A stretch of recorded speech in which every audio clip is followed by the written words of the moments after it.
Hello viewers, কেমন আছেন সবাই? আমি খুবই অবাক এই কালকি 2898 AD মুভিটির ট্রেলারটি দেখার পর। কারণ ট্রেলারটি দেখার সময় একবারও মনে হচ্ছিল না যে আমি কোনো ইন্ডিয়ান সিনেমার ট্রেলার দেখছি।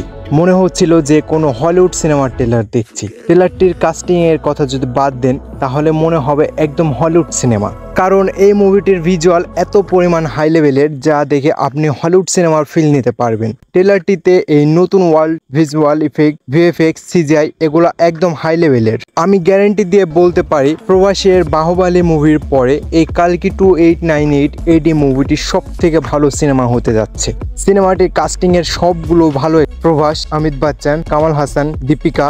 তবে অমিত বচ্চন এর যে লুক এবং তার অ্যাক্টিং আপনাকে শিহরিত করে ফেলবে।